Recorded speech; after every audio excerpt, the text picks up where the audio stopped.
freelancer? Go to Fiverr.com and find one in seconds. Or don't go to Fiverr and waste your time searching for freelancers instead of finally taking that trip abroad.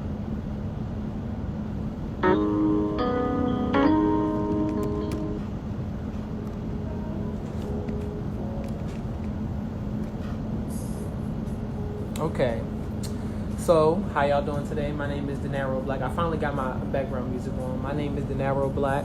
I'm a spoken word artist from Baltimore. I currently am a graduating senior at Morehouse College, political science major.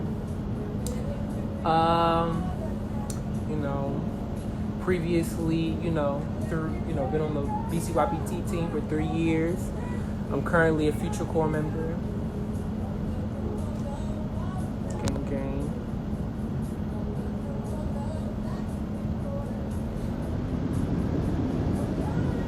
Oh, I see King Yaw in here now. I'm sorry, y'all. I'm a technophobe. I don't even know what technology is yet. Yes, I'm about to graduate. It's crazy.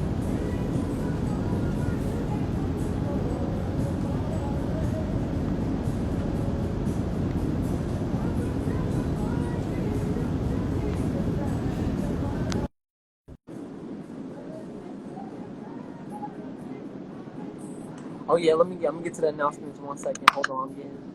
Whoa, what's up? What's up? How's it going? I'm good. Man. All right, so we about to get the interview popping in 1 second. I'm ready to get some announcements in, and then I'm gonna start asking you some questions. Okay. All right. Give me 1 second.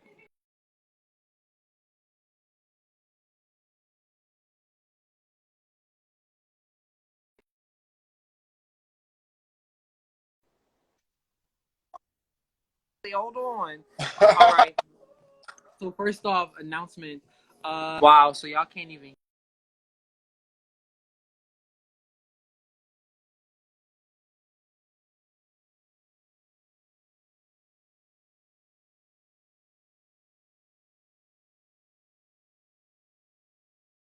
Wow, that's crazy. Y'all can't even hear me when I do that. Future Core is a branch of Youth Speaks, and we help put together a. Where'd he go? Oh no! I'm so bad at this, y'all. I know this might be an old person thing to say, but is he hiding? Oh no, he ran away.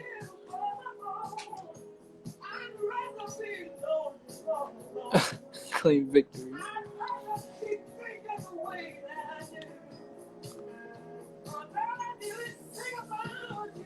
So I just gotta wait for him to come back, I guess, because there's not even an option to let him back in anymore. What happened? Wow.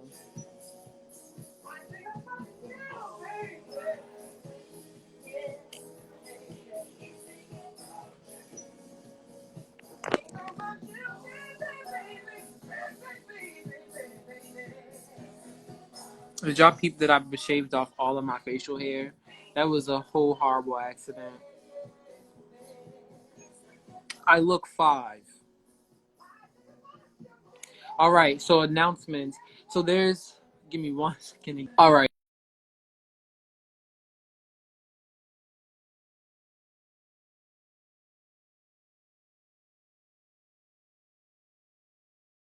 Sungston, can you actually email them to me? Because this is just not working out. I know who he was. All right, but also on June 12th, SBK will be having another one of their open mics featuring featuring one of my favorite poets, Crystal Valentine. She is an award-winning poet, amazing, femme voice for all Black queer people everywhere for everything. So, love me some. And don't forget about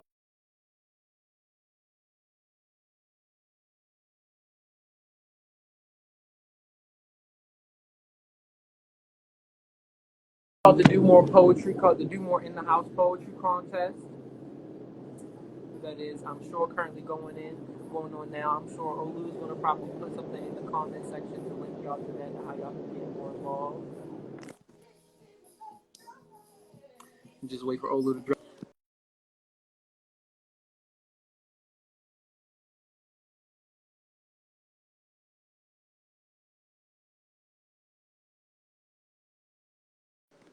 Even though this might be a little premature as well, the next past the hot sauce meeting will be on June 9th, on Juneteenth.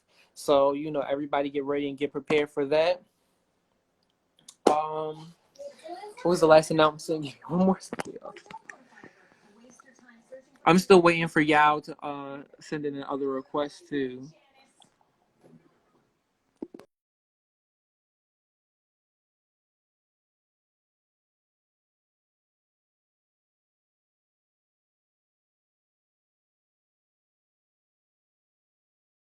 Oh, I don't even know how I could forget this one, but hold on one second.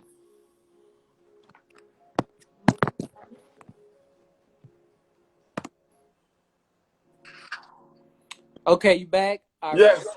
Oh, Lord. Okay. Last announcement on June 20th. That will be the finals for YPL. I don't even know how I forgot about that. You know, that's one of my favorite things. You need me to get near internet connection, or you need him to?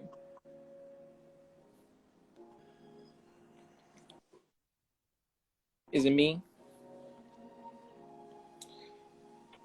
All right. I'm gonna just get into the interview. Forget all that. Everybody's waiting. We've been anticipating for too long. We're tired. All right. Okay. So actually, could you do me a favor and just introduce yourself?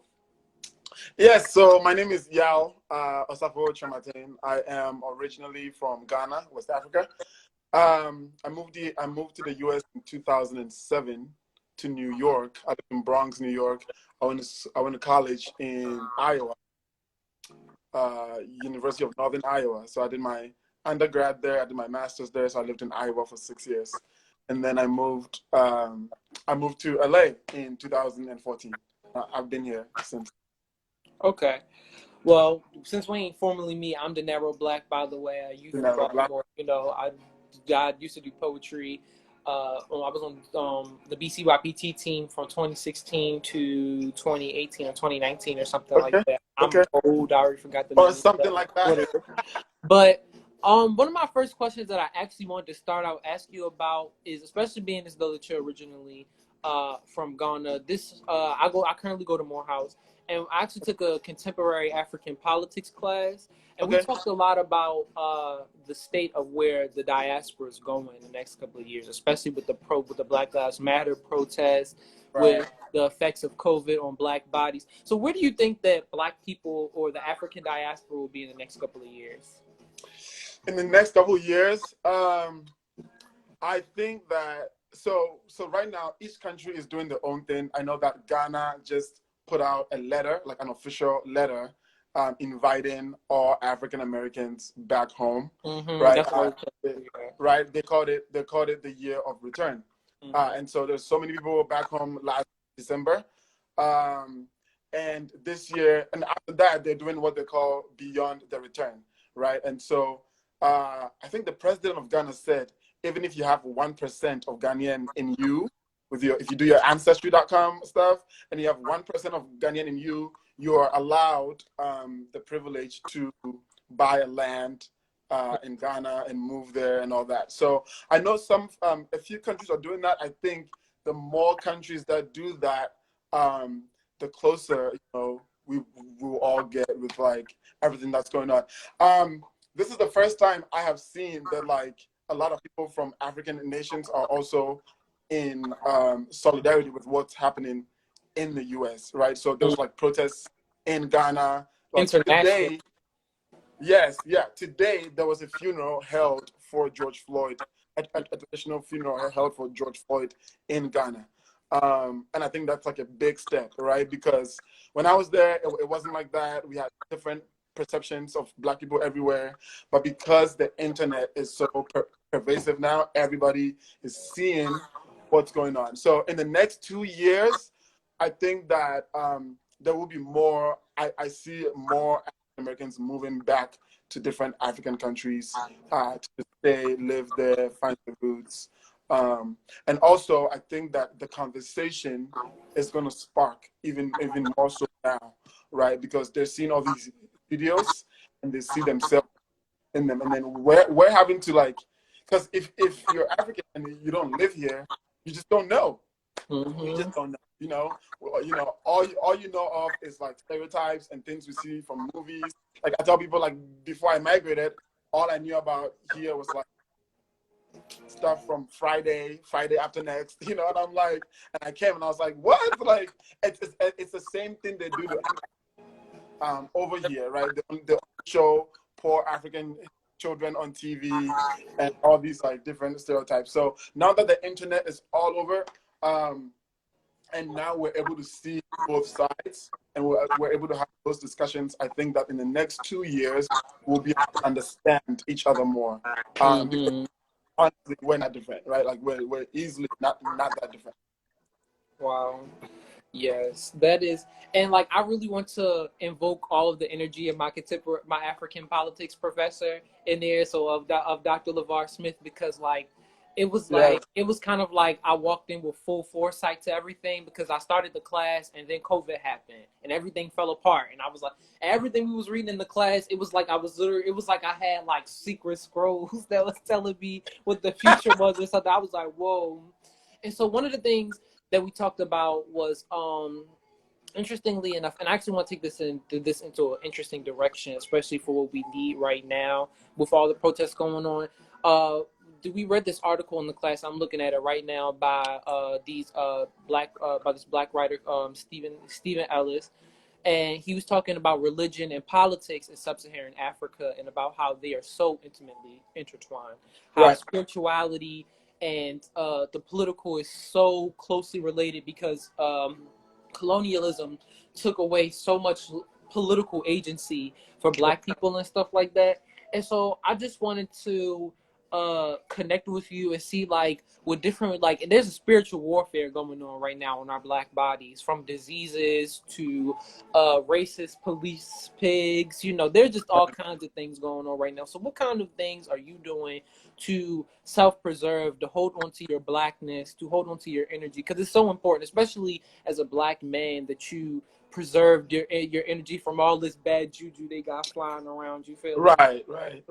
So it's hard because, like, yes, Ghana is like, Ghana, most of Africa is like very religious, usually Christian, and then Muslim, and then some are traditionalists. So we all like grew up in the church, right? But now I'm like learning so much about like colonization and white Christianity and how that was used as a weapon to like steal from Black Africans. And so now I'm like looking at Trump do a photo op with like the Bible in the midst of like Blacks suffering was just it just screwed me all up. What is going on? Right. And there's a history of white Christianity using, Black suffering as a way to like just save face, right? And so it's been hard. It's been really hard to be Christian, like amidst everything that's going on. But I do do a lot of reading on like just like things that they teach at all in school, right? Or things they like just touch on a little bit, right? So I do go back to read on really important people in the diaspora, like Mansa Musa, who was like the richest person in the world. Was like Yasantua, who was like the warrior that stood against like British colonialism when like nobody was like trying to do it. She was like, I will lead the whole, empire to go do this, right? And so that still gives me strength. That reminds me of the resilience that they had, right? I read a lot about civil rights folks in the civil rights movement, poets in the civil rights movement, right? Their poems are everything. They give me like life, spirituality. So I think it's important to go back to read what like people that came before us did to survive. and that easily just helps, you know. Yeah. Wow. Yeah, I definitely hear you on that with the staying knowledgeable, like literally, like especially like with all of the stuff that I've just been reading. I'm sorry, because I just want to see if there's anything else I can hit you with from something in this class, because like when I tell you it was a real mind opening experience. Like I remember in fact one of the first articles we read, and I'm trying to find it in my notes, but there was this guy who talked about the fundamental foundation of like of Africa, and the like this the corruption, the lacking of the foundation, I guess. And he Okay. called it a weak neighborhood. I'm really trying to find this because it's so bad because my professor mentions it so many times. But he described it as a weak neighborhood because in a capitalist world where everyone is self-interested, that will just inherently not work for black bodies. It just won't. And I really want to hear your thoughts on that, and if I could find the exact information I'm looking for. But just on reinventing, can you hear me? Because it's buffering. Okay, your sound. Can you hear me? Because your sound, I think your sound went out. Are you there? Okay, you're good. I'm sorry. Can you hear me? Yeah. So So I got yeah, I cut can off hear you. on reinvent. Oh yeah, so it's the art. I think this is the article right here. It's on reinventing the African state, and so I just wanted to know, what did you like, especially with the year of the return, especially like I did like a lot of like stuck to your poems before the interview too, and hearing about the of like the decolonizing your tongue kind of narrative.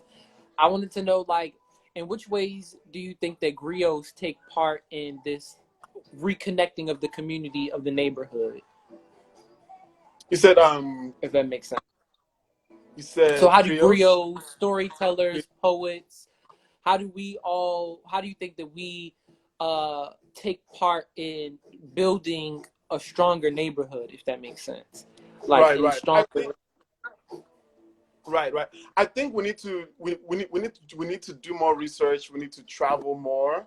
I think that most poets, most artists, we just get just comfortable just right where we are, right, and then just stay in our local places. And I know it's not like travel places, right? And even if you can travel, I think it's important to do some research.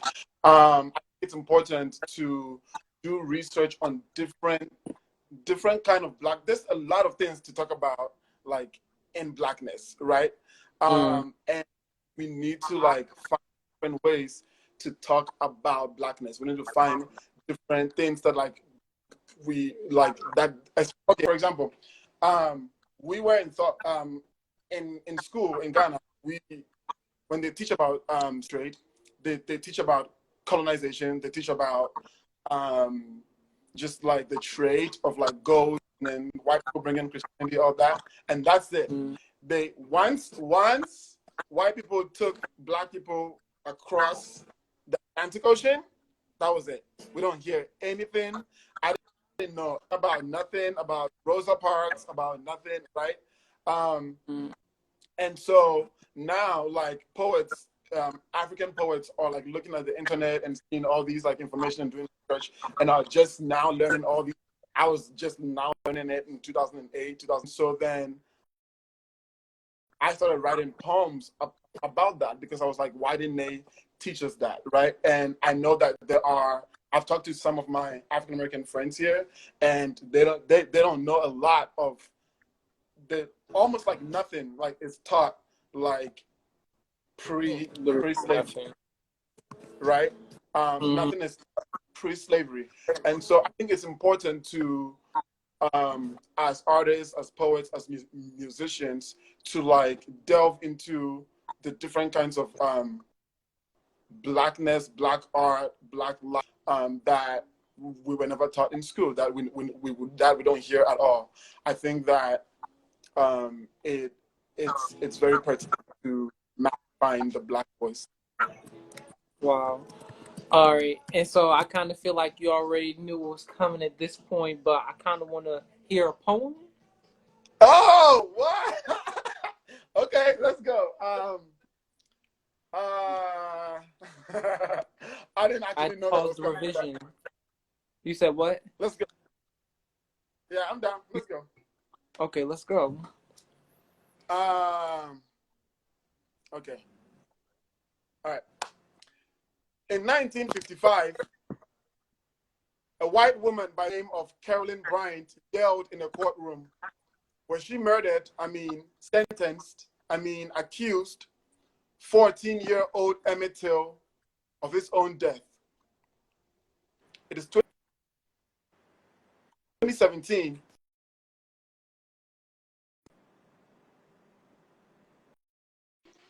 To this day, she has lived Emmett's lifespan 6 times over, says, wait.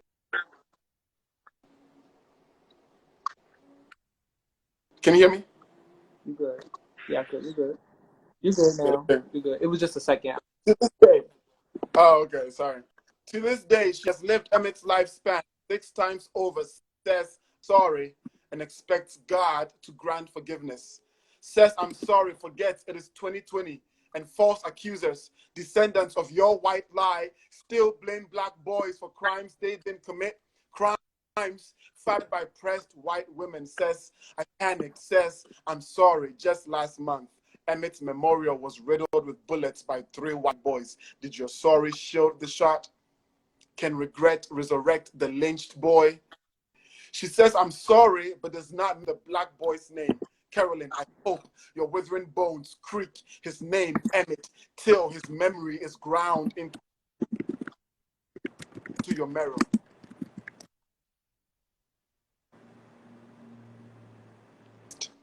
In Okay, peace. hold on. Okay.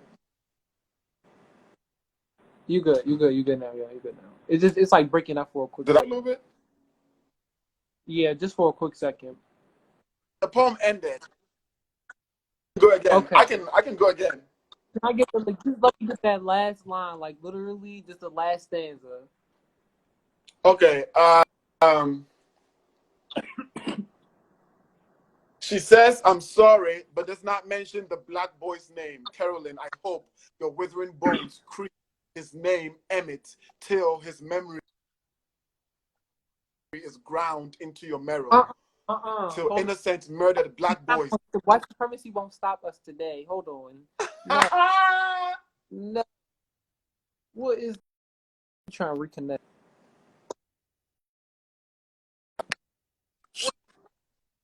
Okay, we're gonna try that one more time. Should I try and come back? Huh? No, I think that you're good. Like, it was fine like 2 seconds. It's really the government. It's all the FBI. Okay. She says, I'm sorry, but does not mention the black boy's name. Carolyn, I hope your withering bones creep. Name Emmett till his memory is ground into your marrow. Till innocent murdered black boys everywhere can finally rest in peace. Okay, finally. So I feel like this also goes into my next question for you as well.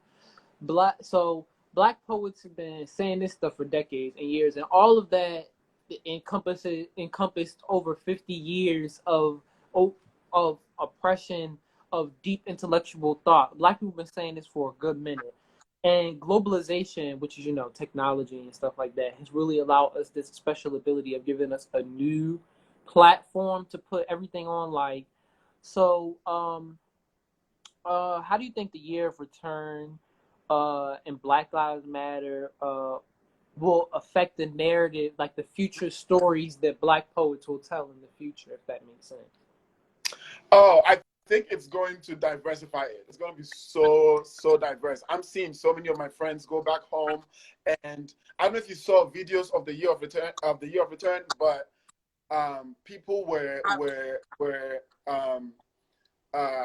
dancers, traditional cultural dancers were at the airport, like kids dancing and like waiting for like African Americans to come back home, and it was just so beautiful. And like I was like, this is crazy, this is a lot, right? I think that it is going to amplify Black voices for sure. Like we're going to be talking about like things that are not just about Black death, about whiteness, about, right, like we're going to be talking about like royalty and kings and queens and African food and like jollof rice, and just I think it's going to amplify African voices. And once that happens, it's game over for the world. It's game over. It's game over. You know, I'd be like, I keep saying this. I'm like, they need to stop. I'm like, if Black people did not exist in this world, it will be so fucking boring. This It will world be will be so, and that's what I'm damn trying to tell boring. y'all. I'm like, Who's stop gonna crack all killing the us. jokes at the dinner table? Who was going to crack all the jokes at the dinner table? Right. Who you gonna steal from? Like nobody, right? That's what I'm saying. I'm That's the like, problem. it's gonna be That's game the over. problem. Yeah. Who you gonna steal from? Like nobody. No, like no music. Nothing's gonna be good. No creativity. You know. So that's what I'm saying. I'm like, stop killing us, because if we die off, first of all, God is gonna throw a whole wrath and on earth. We're done. But all I'm saying, we are like the groundwork of earth. We are everything. Once we connect that way, I think it's going to be amazing. I think one thing that makes me a little like Feel. Somebody quoted your poem and they was like, "You don't get to feel." you don't get to feel. Yes. You You don't get to feel. You don't get to feel any type of way about my Blackness. You can't. No, you don't. Literally. Oh, actually, on Blackness, interesting. And this is a real like random, deep, prime question. Do you think that slams help shape your narrative as a Black man today? Slams. Oof. For poetry in general, like Poetry in not general. like the Yes. way I phrase. Okay. Yes, absolutely. I've always loved performance. I've always loved poetry. Honestly, just reading and watching Black people, Black men, Black women do poetry, just watching was a whole like renewal of self for me. Writing takes you on a different level, and then and performance takes you on a much deeper level. And so, yes, I would say absolutely. Writing has it's made me think more about who I am, where I came from. Otherwise, because I have family that don't do poetry or not like artists, and they know, they know where they come from, but they don't do the research to because when you're a poet, when you're an artist, you basically relive so much of the people that came before you just through your writing, right?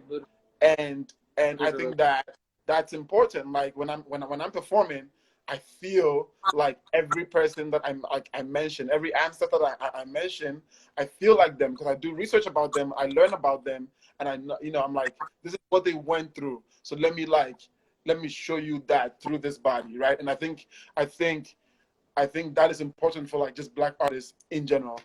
So yes, it's definitely my perspective on stuff. It's made me appreciate those who came before us even more.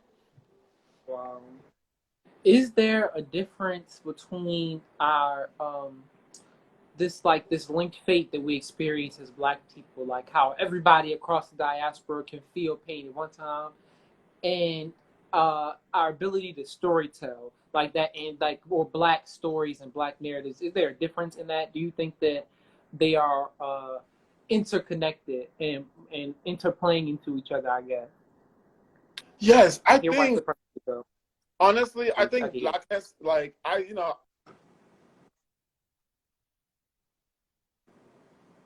Yeah, you're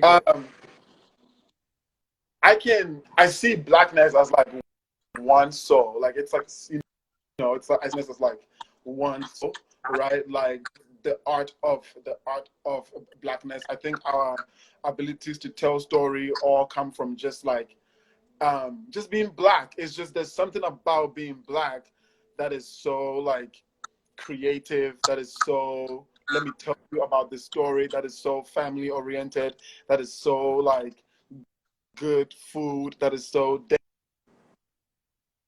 dance, that is so everything, right? Believe that we have an interconnectedness, but I think that what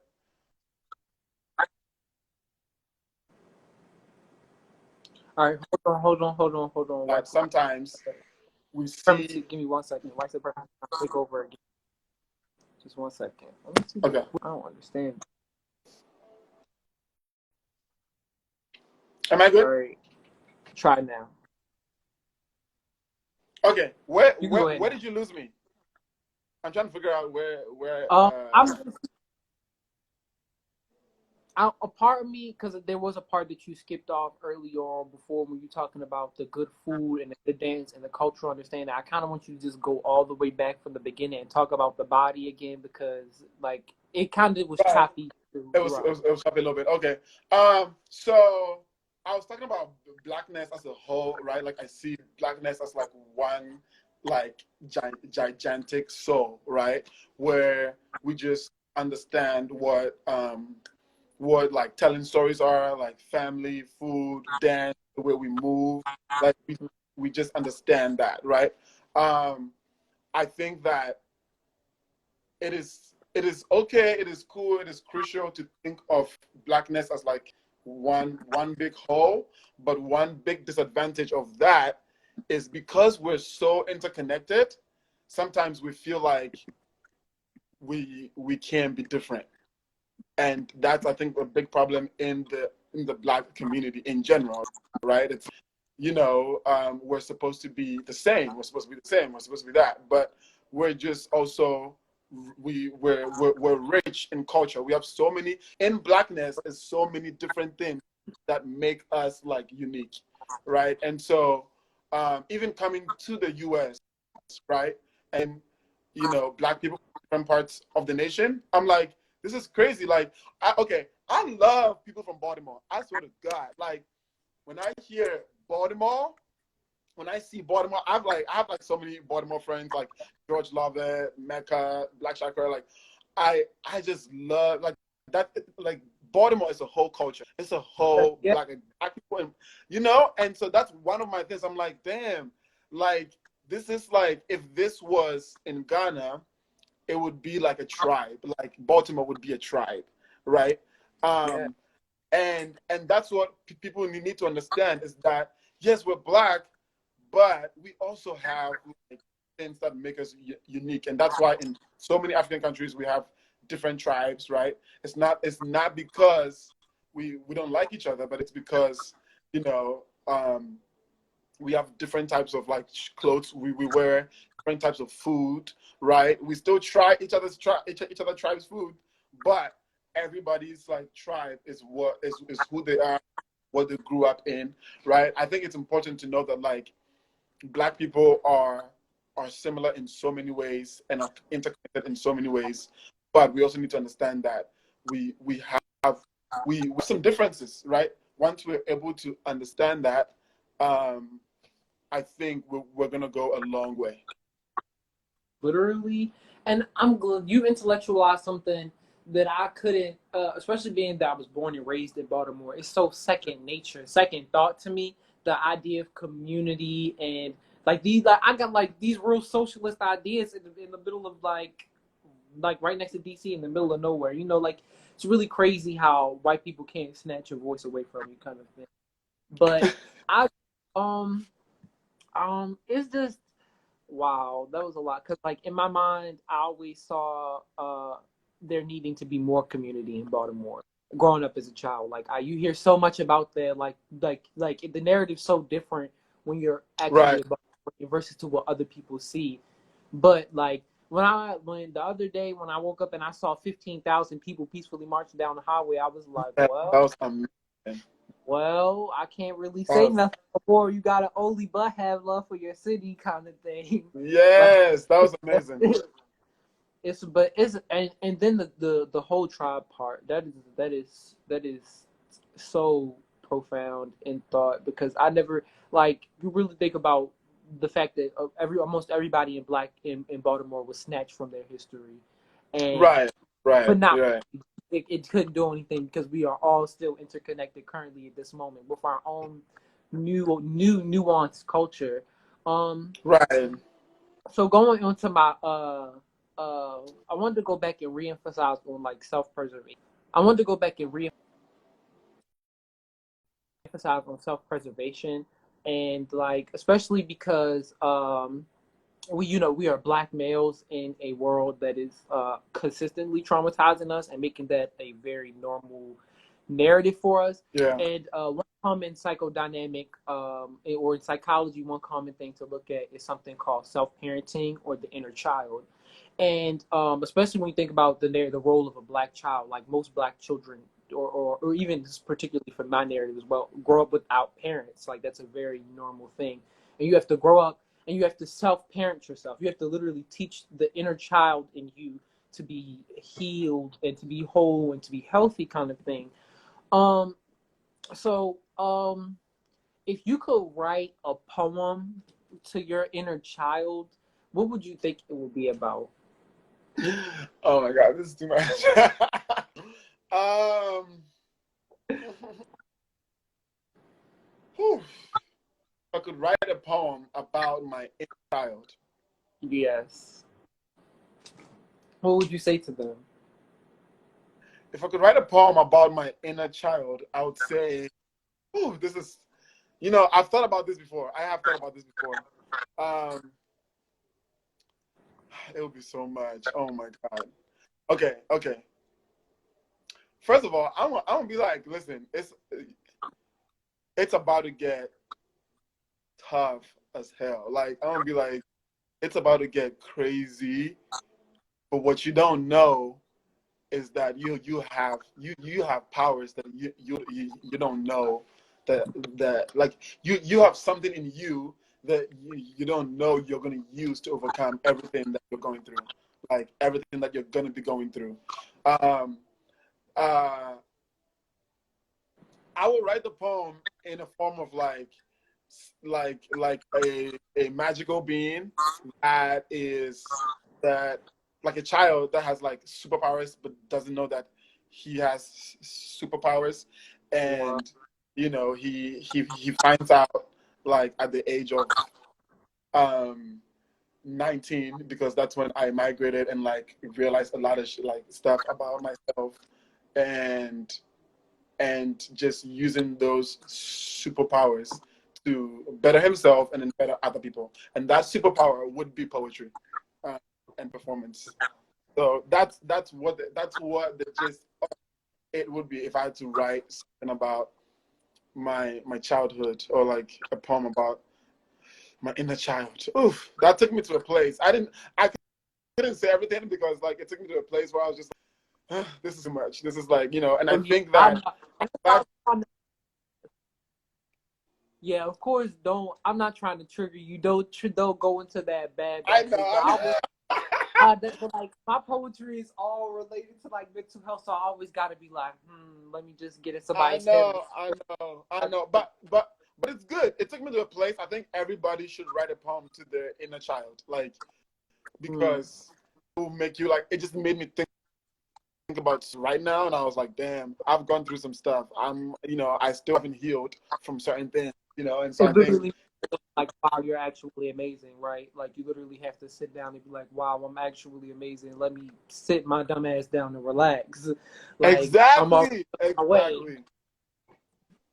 But wow, that's I still think that what you said was enough, and it was still really dope, because especially because there's no way for you not to talk about an inner child and not to relate to some sort of deep symbolic meaning of yourself.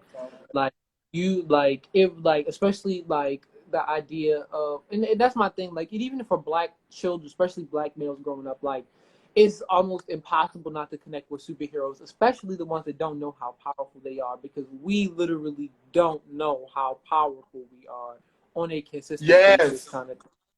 Like, it's crazy. Like, and then when you come into your power, it's like, whoa. Like, you literally, like, it's really like, and I want to go back to one of your posts, that Wakanda effect. Like, it's really that. Like, you'll sit there, you'll be like, wow, I actually literally have, like, some kind of, like, Black Panther suit or something living inside of my brain. For real. Like, yeah, I'm gonna work on this poem. I'm gonna just work on this poem, and I'm gonna send it to you first. So, or with self-preservation though, and especially like when you talk about like because like I don't know how much it's talked about now, but I know there's really a big anti-slam culture that exists within the poetry community, that slam shouldn't exist, that competitive nature is bad. And of course it's black people, that's an interesting conversation, because we know that competitive storytelling is ingrained in our history, especially sub-Saharan African history. But so what especially because like we're talking about like poems that cut arteries and stuff like that, what do you do to self-preserve, being as though that you talk about such deep, heart-wrenching stuff like black people being killed by police? Like, what do you do to give yourself that collective peace of mind and sound breath kind of? So I try to do other things that are not just poetry, or I just try to do like other things. But I love dancing. Like I love to do other like things that like bring out blackness, like celebrating like myself and blackness. Because if we're gonna talk about like the Black Death and like the trauma and stuff, like, and not talk about all the beautiful things that like we like, the beautiful places that we come from, the beautiful things that we are, like the beautiful families that we have, then we're just doing a disservice to ourselves, right? So I think it's important to bask in everything like good that is black. And I think that one of the things I do is African dancing. Like if you learn any African dance, or if you go to any African event where it's like dance, like you can feel just it. you feel it. feel you feel so good. You can be at an event where everybody's dancing.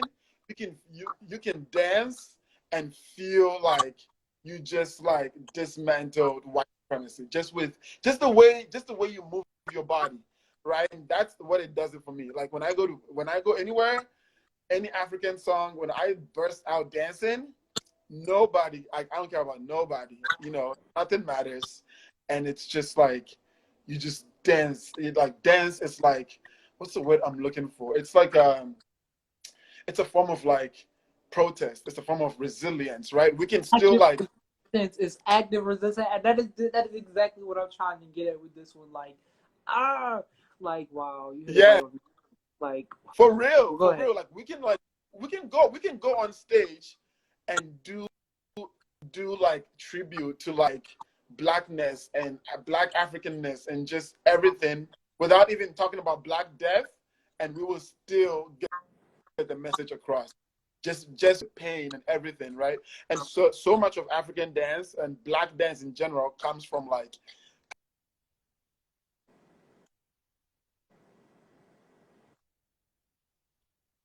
You breaking up. the So brain, you said black. everything that we are. You said black dance comes from where? Oh, You broke up at that part. You said black. black dance comes Oh, from. black dance. Most of black dance comes from like trauma, like war, right? Like if you're gonna fight, like all the things that you have to do together to like synchronize your movement, all that, right? So a lot of like traditional African dances were like birthed from war, from going to war, from fighting, from trauma, right? Um, yeah, I lost my train of thought a little bit, but I think it's important to think about that, right? Because we can be able to talk about Black Death without talking about Black Death. Like we can talk about that just by dancing. Like if you come to like a traditional like tribal festival and people are dancing, right? Like I remember I saw my dad dance at her sister's funeral, and it's like you just have to dance to like the drum. They like play the drums like the gong, and you have to like go with the beat at the same time. I had never really seen my dad dance before, but like he was just doing it, and it was like so beautiful, and I was like, whoa, just like mighty everything. And then like the drum, like you have to stop the movement on the beat, otherwise they'll have to go kill a ghost. But he stopped right away, and then tears like just fell, and I just it was a whole story. Like, so there's like stories in the body. There's stories in like how we move, right? I think it's important to like to go back to stuff like dance or even food, right? Like cooking food or eating food that our like ancestors like started, right? Like things that are like ingrained in the culture, in the tribe, right? Going back and cooking those and looking at the recipes and talking to your grandparents or your mom about that, right? Like that is all a form of like self-preservation and like celebration of like the Black body.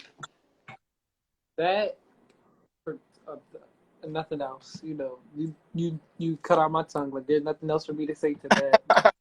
I Well, like especially actually, I do have something to say. Like especially because I don't live in Baltimore full time anymore. I live in Okay. Atlanta, in Hollywood, or Party City, and it's crazy. When I came down here, I never met so many Black people that were looking for ways to feel alive. If that makes sense, especially because I grew up in a small Black poetry community in DewMore. Like I just met people who were literally just, like smoke, drink, and sit in the club every day trying to stimulate some sort of like deeper feeling or emotion in themselves.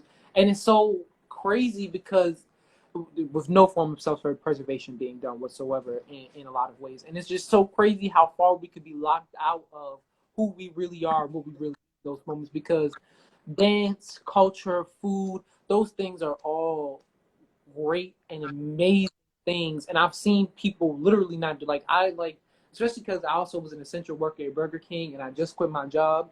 And it's crazy how many people came and eat Burger King every day like it was dinner, like it was freshly made dinner.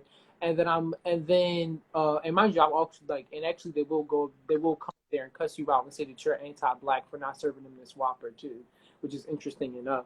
But it's self-preservation is so nuanced and it's always changing, and now we can see how systematic racism takes a direct effect on that kind of thing.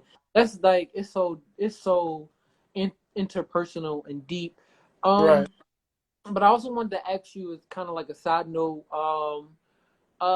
like how have you personally been doing, through the COVID stuff and through everything that's been happening? How are you, King Yaw, feeling? It's been tough. It's been tough with like starting from COVID because obviously, artist stuff. I quit my job. So I used to be a professor. Yay! Yeah, Concordia University, Irvine. Quit my job to just do artist life full time. So I was blessed though to have this like side job where I do like speech and debate. So I used to coach speech and debate at the college and teach public speaking. And so now I do private sessions. That's like a side job. But now most of my income was also coming from just traveling and doing poetry at different venues, different colleges. But when COVID happened, I just lost all of that. I lost all of that. Before COVID happened, I was in like a crazy accident, like near death experience. I got hit by a semi truck. And so my 2020 like just started like in January. I was like, whoa, I just got awoken in a different like direction. So I've been praying to God, like, okay, God, like I feel like I was supposed to die, but I didn't. Like I just thought I died. Like I was surprised. I was surprised when like the car stopped, like the semi truck just hit like.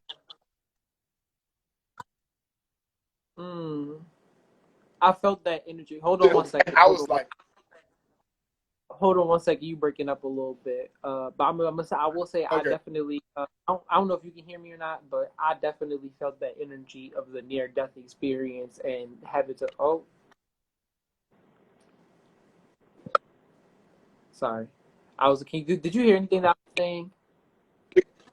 Yes, Okay. yeah, I did. Oh Yeah. well, I had to dab because I was so frustrated. I thought that you couldn't hear me, but like having those near death experiences and like there's just this certain point where it's just like it's not nothing but God.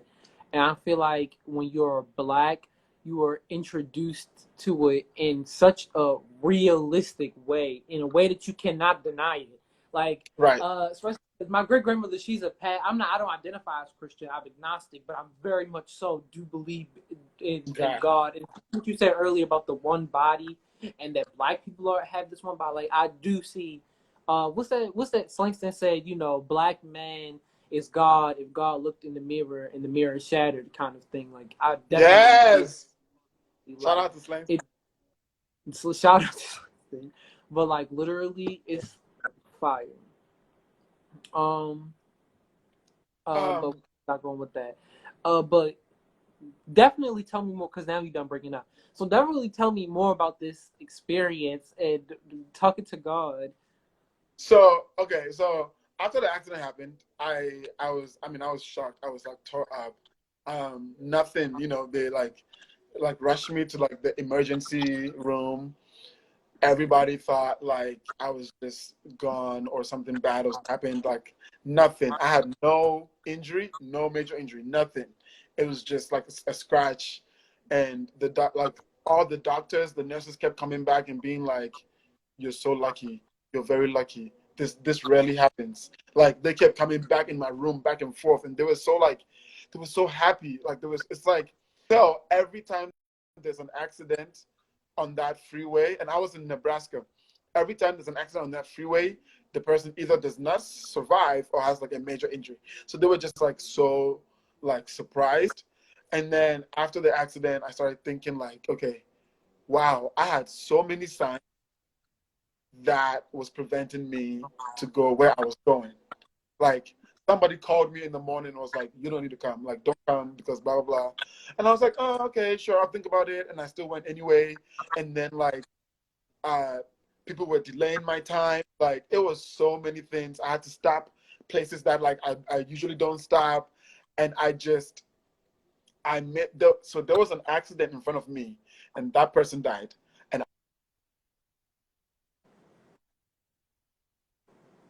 I missed like that. I missed that mark because if I hadn't been getting signs, I would have like been that person in that accident. Like, it was just a lot, And so I've been and then I was, what do I do? Asking God, and then like Kobe died, and like I felt all that. Like I was like, okay, so Kobe died, but like I didn't die. Like, what does that mean? And then COVID happened, and then I lost all my gigs. I was like, "Okay, God, I see you. Like, am I Job? Like, what's going on?" Um, and then my former student died like a few days ago, and then yesterday my friend from high school died, and protests are happening. And I'm just like, and my sister lives in Minnesota with her kids, and she's like worried about her kids, and I'm so numb because now all of this hurt has become like almost commonplace, and I'm not feeling anything. So that's where I'm at. I'm in a place of like hurt and trying to figure out and still asking God like, okay, why am I getting all of this news? You know?